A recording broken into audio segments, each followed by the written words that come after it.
Menertawakan dunia persilatan. Xiao Jianghu. Audiobook, novel silat. Cerita, Jin Yong. Jilid 58. Si Daisy mengangguk kemudian berlari melaksanakan perintah sang guru. Tak lama kemudian ia sudah kembali lagi sambil berseru lantang, "Guru, kuil itu ternyata sudah tua dan rusak. Tidak ada penghuninya." Mendengar laporan itu, tanpa diperintah Tao Jun, Ying Luobai, Shuqi, dan beberapa murid termuda segera berlari mendahului ke sana untuk membersihkan kuil tersebut. Beberapa saat kemudian Yu Bukun, Ning Songze, dan yang lain tiba di halaman kuil. Saat itu langit sedang mendung sehingga keadaan terlihat begitu gelap. Untung ada kuil rusak ini. Jika tidak, kita bisa terjebak di tengah jalan karena hujan deras mungkin akan segera turun, ujar Ning Songze. Begitu memasuki ruangan kuil, tampak sebuah patung Buddha berwajah biru ada di sana. Patung tersebut menggambarkan seorang laki-laki dengan mantel tersampir di bahu sedang memegang rumput obat. Tidak salah lagi, itu adalah arca Buddha jamu yang bernama Shenong. Konon semasa hidupnya, Shenong pernah mencicipi ratusan tumbuhan herbal untuk menguji kandungan obat di dalamnya.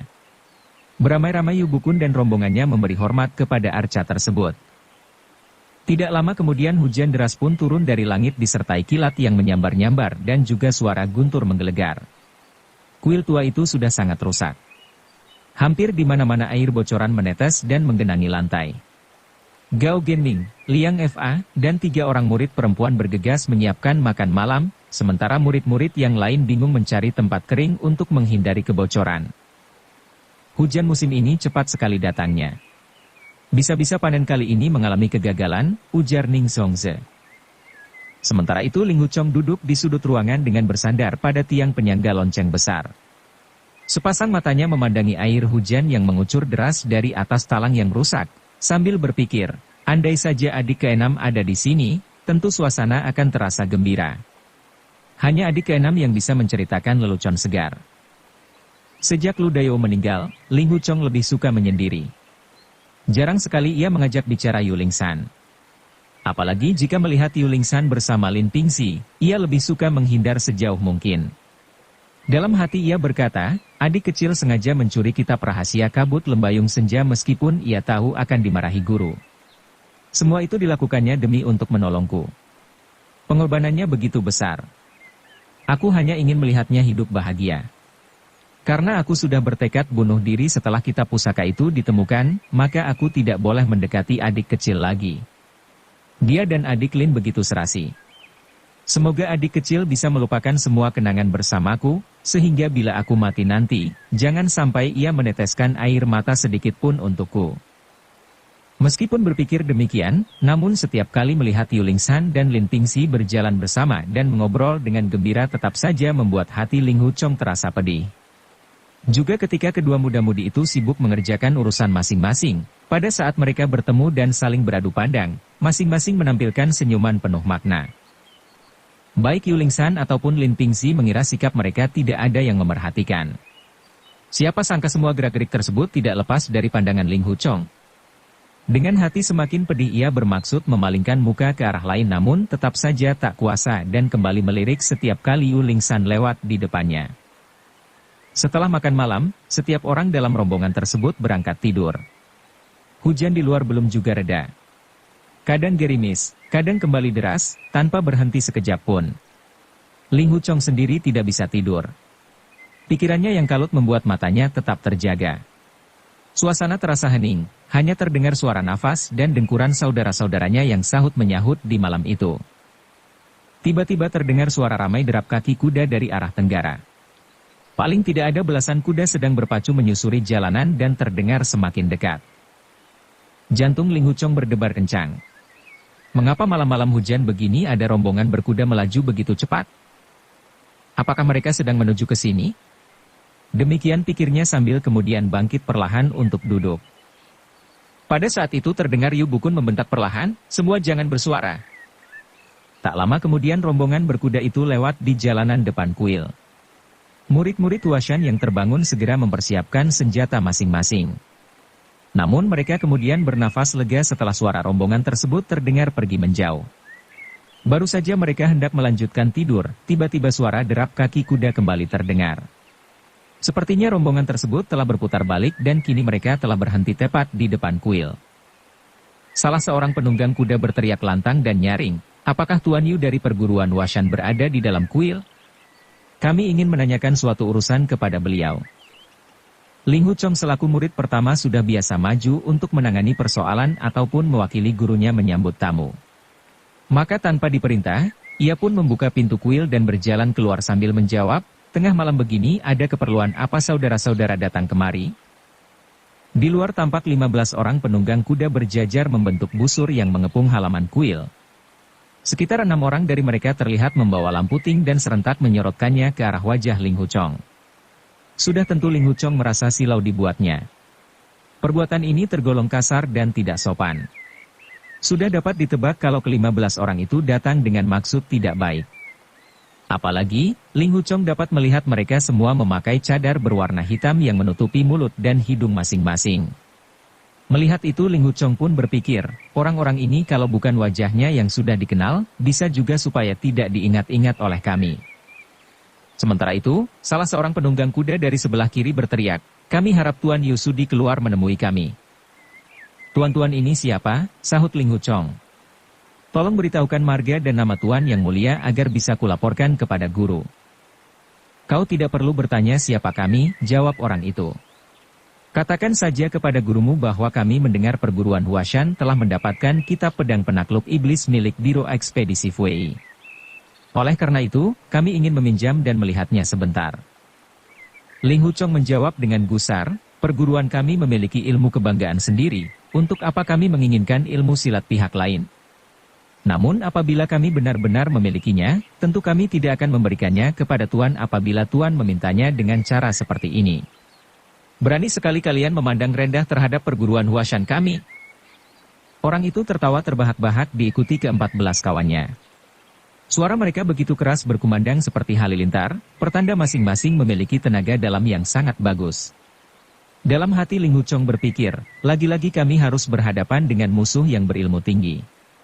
Hanya saja, tidak jelas dari mana asal-usul mereka.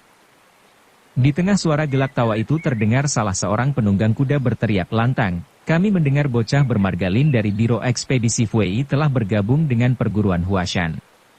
Tuan Yu sendiri bergelar si pedang budiman sudah pasti memiliki ilmu pedang sakti yang jarang ada tandingannya. Tentu saja ia tidak tertarik mengincar kitab pedang penakluk iblis. Sementara kami hanyalah kaum keroco di dunia persilatan yang tidak punya nama besar. Sudah tentu kami sangat menginginkan untuk melihat kitab tersebut. Jadi, kami minta Tuan Yu supaya sudi untuk memperlihatkannya." Suara orang itu dapat terdengar jelas di tengah gelak tawa teman-temannya, pertanda ia memiliki tenaga dalam yang sangat tinggi, dan mungkin lebih tinggi daripada kawan-kawannya. "Sebenarnya siapakah Tuan ini?" "Mengapa?" Demikian Ling Huchong bertanya namun langsung terhenti karena menyadari suaranya telah tenggelam di tengah gelak tawa orang-orang bercadar itu. Dalam hati ia berpikir, apakah aku sudah kehilangan semua tenaga dalamku yang kulatih selama bertahun-tahun? Mengapa aku tidak bisa mengerahkan tenaga dalam sama sekali? Sebenarnya sejak meninggalkan Gunung Huashan di sepanjang jalan ia pernah beberapa kali melatih inti tenaga dalam perguruannya. Namun tiap kali mengerahkan tenaga selalu saja nafasnya mendadak terputus-putus dan hawa murni dalam tubuhnya bergolak tanpa bisa dikuasai. Begitu mencoba mengendalikan hawa murni tersebut, segera ia merasa muak dan pusing kepala. Kalau tidak berhenti berlatih bisa-bisa ia jatuh pingsan. Setiap kali berlatih tenaga dalam selalu saja berakhir seperti ini. Karena itu ia mencoba untuk meminta petunjuk kepada sang guru, namun Yu Bukun hanya memandangnya dengan sorot mata dingin tanpa menjawab. Menyadari hal itu ia hanya bisa berpikir, mungkin guru masih curiga kepadaku dan menuduhku menyembunyikan kitab rahasia kabut lembayung senja. Tidak ada gunanya bagiku untuk mencari-cari alasan. Lagi pula hidupku akan segera berakhir, apa gunanya aku menyusahkan diri sendiri? Sejak kejadian itu Ling Huchong tidak pernah lagi berlatih tenaga dalam.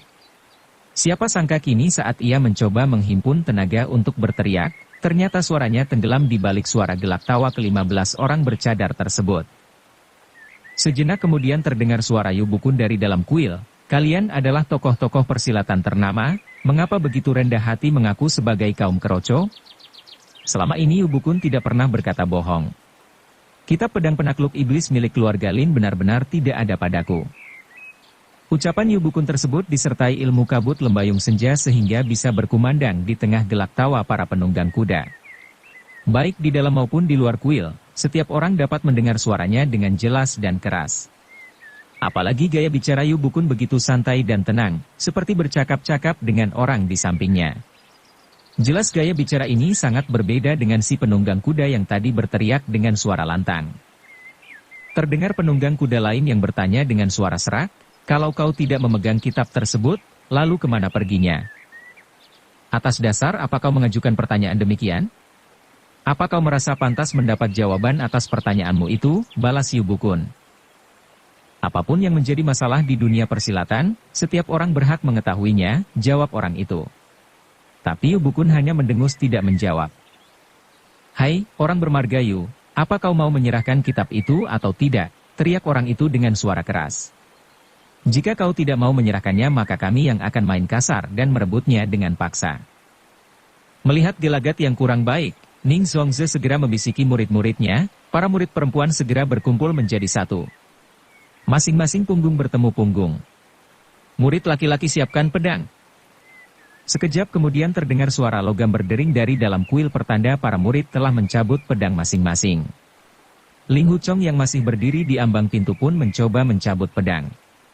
Namun belum sampai pedangnya keluar dari sarung, dua orang bercadar sudah turun dari kuda untuk menerjang ke arahnya. Ling Huchong pun berkelit ke samping menghindari serangan. Tapi seorang bercadar membentak, "Minggir!" Bersamaan dengan itu sebelah kakinya menendang tubuh pemuda itu sampai jatuh berguling-guling sejauh beberapa meter. Kali ini perasaan Ling Huchong semakin cemas dan kebingungan. Ia berpikir, tendangan orang itu tidak begitu keras, tapi mengapa aku tidak mampu menahannya? Kenapa kakiku tidak punya kekuatan sama sekali? Ia berusaha bangkit untuk duduk, namun tiba-tiba terasa darah di antara rongga dada dan perut kembali bergolak hebat. Sekitar 8 arus hawa murni berputar-putar dalam tubuhnya, saling tumbuk, saling terjang kian kemari. Akibatnya, ia merasa tubuhnya begitu lemah dan terasa sangat tersiksa. Menggerakkan satu jari saja rasanya sudah tidak mampu lagi. Ling Huchong tercengang. Mulutnya terbuka namun sedikit pun tidak mampu bersuara. Ia merasa lumpuh bagaikan diserang mantra sihir. Otaknya terus-menerus bekerja, namun ototnya sama sekali tidak mampu digerakkan sedikit pun. Pada saat itu terdengar suara senjata beradu di berbagai penjuru. Rupanya Yu Bukun, Ning Zongze, dan Lao Denwo menerjang keluar dari kuil menghadapi 8 orang bercadar. Sementara itu, 7 orang bercadar lainnya menyerbu masuk ke dalam kuil untuk menyerang para murid Huashan. Maka kemudian terdengarlah suara bentakan orang-orang itu disertai teriakan para murid perempuan berkali-kali. Sejumlah lampu ting berserakan di atas tanah, membiaskan bayangan dan kilatan senjata berkelebat ke sana-sini. Beberapa detik kemudian terdengar suara jeritan perempuan dari dalam kuil. Ling Huchong bertambah gelisah mendengarnya. Orang-orang bercadar itu jelas laki-laki semua, berarti suara jeritan itu berasal dari salah seorang adik seperguruannya yang terluka. Dilihatnya pula pertarungan yang terjadi di luar kuil. Tampak Yu Bukun sibuk bertarung melawan 4 orang musuh, sementara Ning Zongze menghadapi 2 orang sekaligus. Ling Huchong paham betapa guru dan ibu gurunya memiliki ilmu pedang sangat tinggi sehingga menghadapi musuh lebih dari satu bukan merupakan hal yang sulit bagi mereka. Meskipun dikeroyok, mereka masih bisa menguasai diri. Di sisi lain terlihat Lao Denwo menghadapi 2 orang musuh bercadar yang masing-masing menggunakan senjata golok besar. Dari suara benturan senjata, Ling Huchong dapat merasakan bahwa kedua orang itu memiliki tenaga yang sangat kuat. Apabila pertarungan itu memakan waktu lama, tentu Lao Denwo akan terdesak dan kehabisan tenaga. Meskipun tidak bisa melihat secara langsung, namun Ling Huchong dapat membayangkan betapa dahsyat pertarungan antara 3 orang dari Huashan melawan 8 musuh tersebut. Sementara itu para murid Huashan yang berada di dalam kuil menghadapi 7 orang bercadar. Meskipun jumlah para murid lebih banyak, namun tidak seorang pun dari mereka yang memiliki ilmu silat lumayan. Maka suara jeritan pun terdengar semakin banyak, sahut-menyahut membuat Ling Huchong semakin ngeri mendengarnya. Mungkin saja beberapa adik seperguruannya telah terbunuh. Dalam keadaan gelisah itu Ling Huchong berdoa, semoga langit memberiku kekuatan. Aku berharap bisa mengerahkan tenaga sebanyak-banyaknya dalam waktu singkat agar bisa masuk ke dalam kuil dan melindungi adik kecil. Aku rela meskipun tubuhku akan dicincang musuh dan hancur seperti debu. Sekuat tenaga ia meronta dan berusaha mengerahkan tenaga dalam lagi. Tiba-tiba 6 hawa murni menerjang naik ke dada, disusul kemudian 2 arus hawa murni lainnya berusaha menekan ke 6 hawa tersebut ke bawah. Ling Huchong merasa sekujur tubuhnya ringan dan hampa, seolah-olah isi perutnya sudah hilang entah kemana, begitu pula kulit dan dagingnya seolah lenyap tanpa bekas. Celaka, ternyata seperti ini, seru Ling Huchong dalam hati. Pemuda itu akhirnya menyadari apa yang sebenarnya terjadi.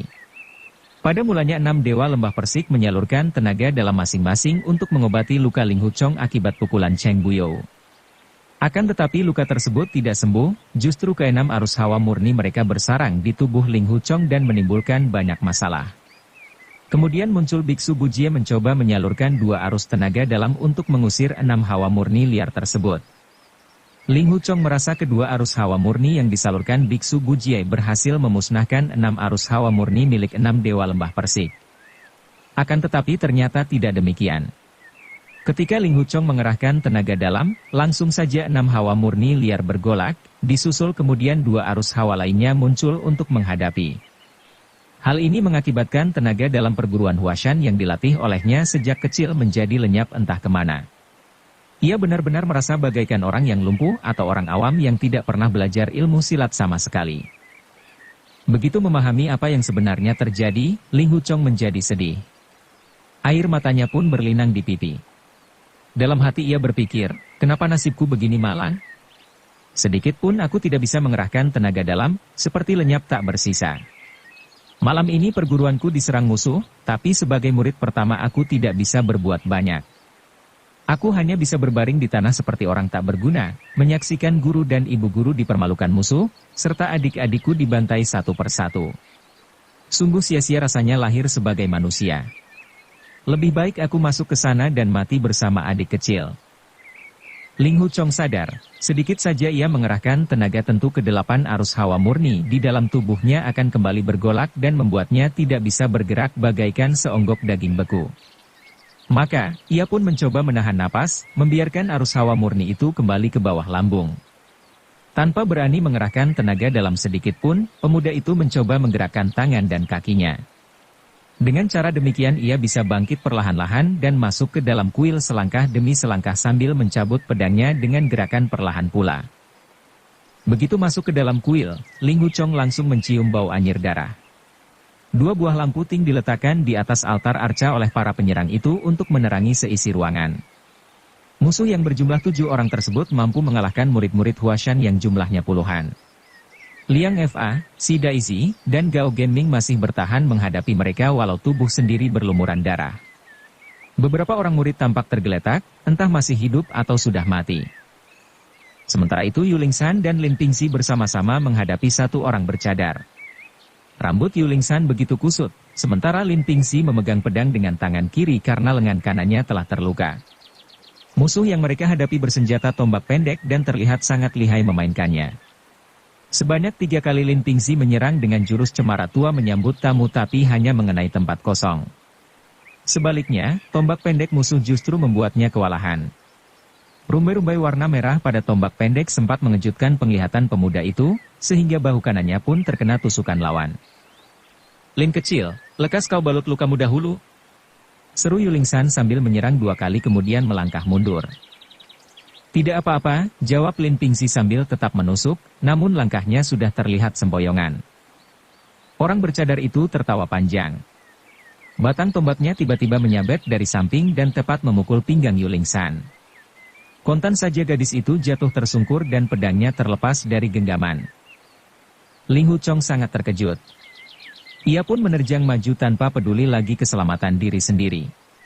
Sekuat tenaga pedangnya menusuk ke depan namun baru di tengah jalan hawa murni dalam tubuhnya kembali bergolak. Seketika tangannya terasa lemas dan pedang pun terjatuh ke lantai. Musuh bercadar sudah bersiap-siap untuk menghindari serangan Ling Huchong sambil kemudian membalas dengan tusukan tombak pendeknya. Namun begitu melihat serangan Ling Huchong tiba-tiba terhenti di tengah jalan membuat orang itu sempat merasa bingung.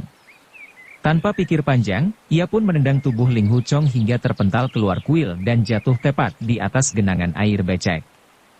Di bawah siraman air hujan yang masih lebat, seluruh muka dan mulut Ling Hu Chong penuh dengan lumpur. Ia merasa sulit untuk bangkit kembali.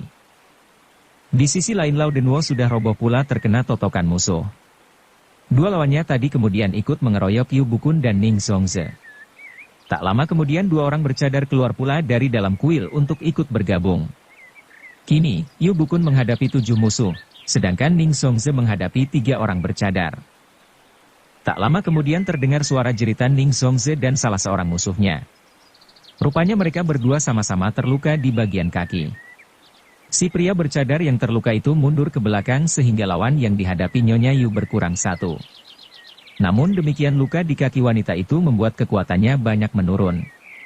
Beberapa jurus kemudian, musuh yang lain berhasil memukulkan senjatanya pada bahu Ning Zongze sampai jatuh terkapar. Segera dua orang bergelak tawa sambil menotok beberapa titik nadi penting di punggung Nyonya Yu agar tidak bisa bangun lagi untuk melawan. Selanjutnya dari dalam kuil murid-murid Huashan dikeluarkan dalam keadaan terluka. Satu persatu dari mereka dirobohkan ke tanah oleh orang-orang bercadar itu. Rupanya kawanan penyerang hanya melukai dan menotok para murid saja. Tidak satu pun dari mereka yang kehilangan nyawa di malam itu. Ke-15 orang bercadar kemudian mengepung di sekeliling Yu Bukun. 8 di antaranya bertarung menghadapi sang ketua Huashan dari segala penjuru, sementara 7 sisanya memegang lampu ting untuk memberi penerangan. Meskipun Yu Bukun memiliki ilmu silat tingkat tinggi, namun ke-8 orang yang mengepungnya juga bukan orang sembarangan. Ditambah lagi, 7 buah lampu ting disorotkan kepadanya sehingga matanya menjadi silau dan susah melihat dengan jelas. Yu Bukun sadar bahwa malam itu perguruan Huashan sedang diambang kehancuran, namun sedikit pun ia pantang menyerah begitu saja. Dengan perasaan tetap tenang ia memutar pedang dan bertahan rapat. Bila lampu menyorot mukanya, dengan cekatan ia memandang ke bawah sehingga matanya tidak silau lagi. "Yu Bukun, kau menyerah atau tidak?" teriak salah seorang penyerang. "Biarpun mati si marga Yu pantang menyerah," jawab Yu Bukun. "Kalau mau bunuh silakan bunuh saja." "Kau tidak mau menyerah? Baik, akan kutebas saja sebelah lengan istrimu," kata orang itu sambil mengangkat goloknya tinggi-tinggi. Di bawah sorot cahaya lampu, golok orang itu terlihat mengkilap berkilauan dan siap mengayun ke bawah memotong lengan Ning Zongze. Melihat itu Yu Bukun berkata dalam hati, "Adik, tak akan kubiarkan mereka memotong lenganmu. Tapi jika aku menyerah dan membuang senjata, aku pasti akan dipermalukan pula. Mana mungkin kubiarkan nama besar perguruan Huashan yang sudah bertahan ratusan tahun akan hancur begitu saja di tanganku?" Yu Bukun kemudian menarik napas panjang. Warna ungu pada mukanya semakin menebal. Serentak pedangnya menebas ke arah pria yang mengancam istrinya. Pria bercadar itu mencoba menangkis dengan goloknya. Namun serangan Yu Bukun sudah disertai tenaga dalam kabut lembayung senja sehingga golok dan pedang yang berbenturan itu berbalik mengenai lengan si pria bercadar sendiri. Akibatnya, lengan kanan pria itu pun putus terpotong pada 2 tempat. Di tengah jeritan pria yang kehilangan sebelah lengannya itu, pedang Yu Bukun masih terus berkelebat dan menusuk kaki salah seorang musuh lainnya. Kontan saja pria yang tertusuk itu mencaci maki sambil mundur beberapa langkah. Kini musuh yang mengepung tinggal 6 orang namun keadaan Yu Bukun belum dikatakan unggul. Mereka bergerak maju serentak, dan salah seorang berhasil memukulkan senjatanya berupa bandul besi pada punggung Yu Bukun. Seketika Yu Bukun membalas dengan mengerahkan 3 kali tusukan. Musuh-musuhnya pun melompat mundur. Sekejap kemudian, darah segar terlihat menyembur keluar dari mulut sang ketua Huashan. Melihat itu para penyerang bersorak sambil tertawa, "Lihat, si tua Yu Bukun sudah terluka. Ia terlalu letih sehingga mampus dengan sendirinya." Karena yakin sudah pasti menang, ke-6 orang bercadar memperlebar kepungan mereka sehingga Yu Bukun kesulitan untuk melakukan serangan mendadak. Dari ke-15 orang bercadar itu ada 3 orang yang terluka. Yang satu terluka cukup parah karena kehilangan sebelah lengan, sedangkan yang 2 hanya terkena tusukan ringan. Mereka berdua masih bisa membantu menyorotkan lampu ting secara liar ke arah wajah Yu Bukun. Dari logat bicara para pengepung itu, Yu Bukun dapat menebak bahwa mereka berasal dari berbagai daerah yang berbeda. Selain itu ilmu silat mereka juga berbeda-beda dan sepertinya bukan berasal dari satu perguruan yang sama. Hanya saja, mereka sangat kompak bahu-membahu dalam membangun serangan pertanda kelompok ini sudah lama terbentuk. Dari mana orang-orang ini berasal? Tanya Yu Bukun dalam hati. Yang lebih mengherankan lagi baginya adalah ke-15 orang bercadar itu rata-rata berilmu silat tinggi. Yu Bukun benar-benar heran mengapa ia sama sekali tidak mengenali salah satu dari mereka. Ia yakin tidak pernah bertarung dengan seorang pun dari mereka sebelum malam ini ataupun memiliki dendam pribadi dengannya. Hanya satu hal yang sudah pasti, kawanan penyerang itu mencari masalah dengan perguruan Huashan hanya untuk mengincar kitab pedang penakluk iblis. Dalam kepungan musuh. Sambil berpikir dan terus berpikir, Yu Bukun mengayunkan pedangnya tanpa henti. Setiap kali ilmu kabut lembayung senja dikerahkan, ujung pedangnya pun memancarkan sinar kemilauan. Setelah melewati belasan jurus kemudian, bahu salah seorang bercadar tertusuk sehingga senjata orang itu yang berwujud pentungan baja terlepas jatuh. Seorang kawannya yang sejak tadi berada di luar kalangan maju menyerang dengan bersenjata golok berkait. Ujung senjatanya yang melengkung itu digunakannya untuk mengincar dan mengait pedang Yu Bukun. Namun Yu Bukun sendiri sangat sulit dikalahkan. Semakin bertempur semakin ia bersemangat. Tanpa diduga-duga, tangan kiri ketua perguruan Huashan itu menghantam ke belakang mengenai dada seorang lawan hingga patah tulang rusuknya 2 buah. Tongkat baja yang dipegang orang itu sampai tergetar jatuh. Namun orang itu benar-benar nekat. Sambil menahan rasa sakit di bagian rusuk yang patah tadi, ia menerjang maju ke bawah dan mendekap kaki kiri Yu Bukun. Tentu saja sang ketua Huashan sangat terkejut. Tanpa pikir panjang Yu Bukun langsung menusukkan pedang ke arah punggung penyerangnya itu dari atas. Namun, dari arah samping 2 bilah golok sudah menangkisnya. Bersambung ke jilid 59. Dukung kami dengan subscribe, follow, like, komen dan share. Terima kasih.